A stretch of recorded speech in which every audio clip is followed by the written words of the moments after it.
Halo, assalamualaikum teman-teman. Indonesia ketinggalan 30 tahun dari Malaysia. Iya benar Indonesia ketinggalan bukan 30 tahun, tapi 100 tahun. Dalam bidang maksiat ya. Dalam 100 tahun ini kita nggak punya kasino. Kita nggak punya perjudian, kita nggak punya pelacuran. Jadi 100 tahun kita ketinggalan di bidang maksiat sama Malaysia. Tapi kalau teknologi, maaf aja. Malaysia, kok bisanya dia bermimpi di siang bolong ya. Sekarang begini aja lah, mereka sendirilah yang ngomong. Kalau kita yang ngomong, mereka nggak tahu, nggak ngerti bahasa kita. Nah, sekarang saya kasih video-video mereka lah, biar mereka ngerti. Indonesia ketinggalan 30 tahun. Oke, coba kita lihat videonya ya teman-teman. Menarik ini. Indonesia ketinggalan 30 tahun. Bukan 30 tahun, 100 tahun. Di bidang maksiat. Indonesia 100 tahun nggak menghalalkan segala cara untuk mencari uang untuk rakyat. 100 tahun kita tidak buka perjudian. Sangat ketinggalan kita benar dalam bidang maksiat, benar. Saya akui itu. Nah, dalam bidang menghalalkan segala cara, nah itu 100 tahun kita ketinggalan. Maju Malaysia di bidang kasino ya.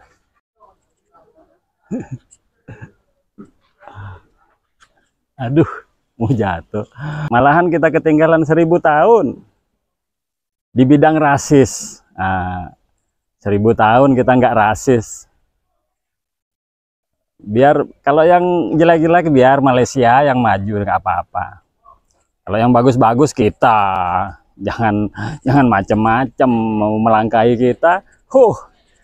Nanti dulu ya. Oke, coba kita perhatikan video-videonya ya. Nanti kita kasih reaksi. Sebab tu saya suka untuk saudara tengok kenyataan Bahlil, Menteri Sumber Bumi Indonesia mengenai perang nikel. Indonesia tidak mengeksport lagi nikel. Saudara akan tengok bagaimana negara-negara yang memiliki sumber. Oleh kerana Indonesia ni dia ada 5 sumber galian yang dia akan tahan daripada dieksport. Dia tak benarkan dah ekspor sumber galian dia nikel. Sumber galian dia adalah emas, sumber galian dia adalah boksit, sumber galian dia adalah timah, dan sumber galian dia adalah tembaga. Dia tak benar lagi ekspor.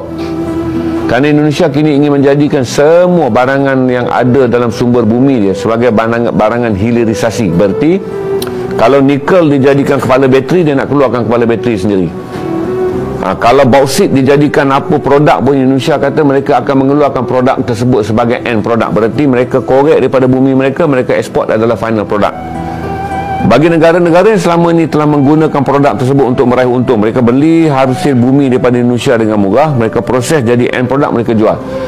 Secara rutinnya tu negara yang mengeluarkan produk hanya mendapat 20% daripada penilai barang. Negara yang memiliki teknologi memproses produk memiliki 80% keuntungan daripada produk ujung barang.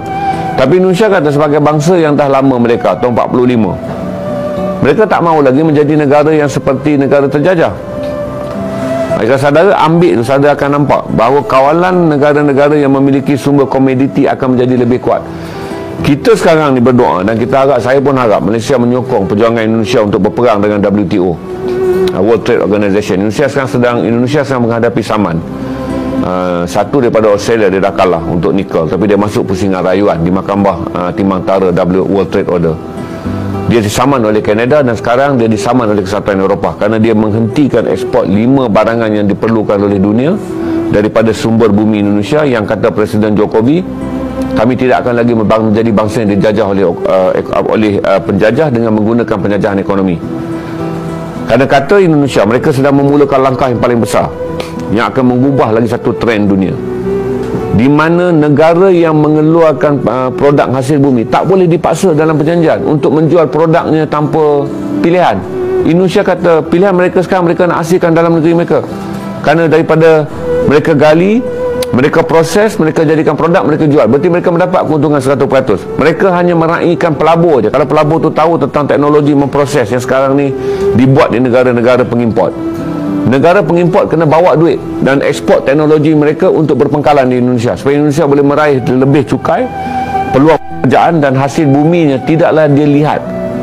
Dia jual 20%, orang produce lain jadi jual RM1. 80% negara yang buat production tu yang dapat. Mereka negara yang menggali hasil bumi terasa seperti dijajah di bawah neocolonialism ekonomi. Teruja dengan kepimpinan di Indonesia. Ya, saya akui Jokowi antara pemimpin yang hebat, yang melakukan perubahan-perubahan, dan hari ini Indonesia melonjak jauh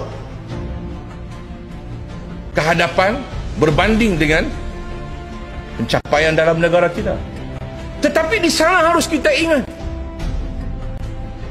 kenapa boleh jadi begitu? Dia jadi begitu kerana rakyatnya benar-benar merdeka. Kerana kebangkitan rakyat.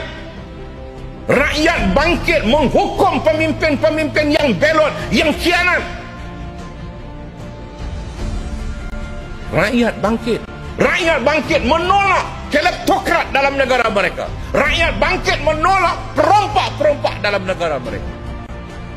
Akhirnya dia melahirkan pemimpin-pemimpin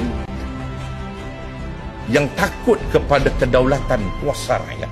Berhubung dengan kapal Equanimity ini yang bernilai 1,000 juta, 1,000 juta, ya Parit Sulong ya, Parit Sulong, 1,000 juta ni kapal ni, Equanimity ni, ya, ni maknanya 1 bilion ringgit, ya, Datuk Seri ya, ianya saya mencadangkanlah ya, supaya nama kapal tu kita tukarlah, ya. Kita jangan panggilnya Equanimity. Equanimity ni maknanya ketenangan, keamanan, ya, bila melanda lautan yang bergelora, kononnya kapal itu dalam keadaan aman dan tenang, ya. Tapi kita tukar daripada Equanimity, kita tukar kepada ignominy, ya. Ignominy ataupun the non-standard version ignominy, ya, yang mana malu besar. Ya, maknanya malu besar. Ya, ianya merupakan kapal yang melambangkan malu besarnya rakyat Malaysia. Ya, yang sekarang ini kita ni dijadi bahan ketawa oleh jiran kita, Indonesia. Indonesia yang dulu kita pandang remeh, kita pandang rendah, ya, sebagai negara pembekal buruh kasar, pembantu rumah, ya, masyarakat yang kurang maju, kitalah yang paling maju di kalangan rumpun Melayu dan sebagainya. Tetapi sekarang ini kita malu, ya, kita malu, ya, kita malu oleh kerana kapal yang dibeli dengan duit rakyat Malaysia yang 1,000 juta itu telah ditahan oleh Indonesia dan ditayang dalam televisyen dan berita mereka sebagai satu trofi yang menunjukkan betapa pemerintahan dan pentadbiran Malaysia telah hilang hala tuju dan hilang segala prinsip dan arah. Ya begitu teman-teman ya. Kita lihatkan video-videonya. Nah, emang mereka jadi bahan ketawaan kita, benar. Kita ketawa terbahak-bahak dengan mereka. Apalagi sampai bilang kita mundur 30 tahun.